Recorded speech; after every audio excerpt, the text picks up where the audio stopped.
गेहूं की उपज में इस बार रिकॉर्ड पैदावार होने की उम्मीद जताई जा रही, पर पिछले साल के मुकाबले कितना ज़्यादा उपज होगा, निर्यात की पोजीशन क्या बन रही है, जानेंगे पूरी रिपोर्ट इस वीडियो में। नमस्कार, मैं हूं शिवांगी और आप देख रहे हैं एमसूरवा एग्रो का डिजिटल पेज। जैसा कि रूस यूक्रेन के बीच बनी स्थिति के कारण अंतर्राष्ट्रीय बाजारों में भारत के गेहूं की मांग पिछले एक महीने में बढ़ने लगी है।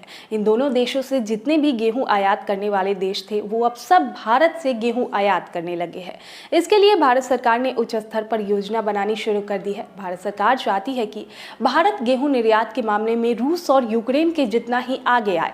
इसीलिए केंद्र सरकार ऐसे देशों के साथ करार के जरिए या निजी व्यापारिक माध्यमों से गेहूं निर्यात बढ़ाने पर ध्यान दे रही है। फिलहाल गेहूं के निर्यात के मामले में रूस और यूक्रेन का वर्चस्व पूरे दुनिया में है। अच्छी वातावरण और गेहूं के लिए उपयुक्त मिट्टी होने की वजह से इन दोनों देशों में गेहूं की उपज काफी शानदार होती है। कई बड़े देश इन दोनों देशों से गेहूं का आयात करते हैं, लेकिन अब स्थिति बदल गई है। भारत के गेहूं की मांग अन्य देशों में बढ़ती हुई दिखाई दे रही है। भारत के बाजारों में अच्छी गुणवत्ता वाले गेहूं की उपलब्धता है। अच्छे भाव और अच्छी क्वालिटी की सप्लाई लगातार करने से आयातक देश अब भारत पर पूरे तरीके से निर्भर होना चाहते हैं।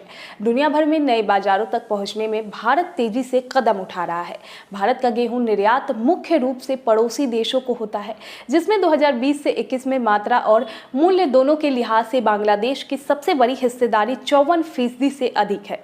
2020 से 21 में भारत ने यमन, अफगानिस्तान, कतर और इंडोनेशिया जैसे नए गेहूं बाजारों में प्रवेश किया। फिलहाल भारत से आयात करने में Egypt, Indonesia, Turkey, China, Nigeria, Italy, Algeria, Philippines, Japan, Morocco, Brazil आदि देश शामिल हो चुके हैं। उत्पादन की बात करें तो इस वर्ष ताजा आंकड़ों के अनुसार गेहूं के उत्पादन में बढ़ोतरी देखने को मिल रही है।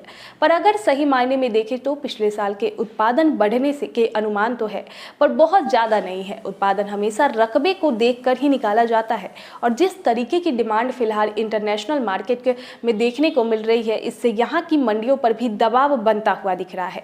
मध्य प्रदेश की मंडियों में टैक्स फ्री होने के बाद से लेवाली काफी तेज हो गई है। अगले महीने से गेहूं की नई फसल मंडियों में आने वाली है, जिससे आवक का प्रेशर कुछ दिनों तक मंडियों में दिखेगा और भाव पर भी एक दबाव बनेगा, जिससे भाव में हल्की नरमी भी देखने को मिल सकती है। लेकिन एक्सपोर्ट में डिमांड और स्टॉकिट्स की लेवाली अच्छी होने की वजह से इसमें फंडामेंटल काफी स्ट्रांग है, जिससे भाव में दोबारा से तेजी देखने को हमें मिलेगी।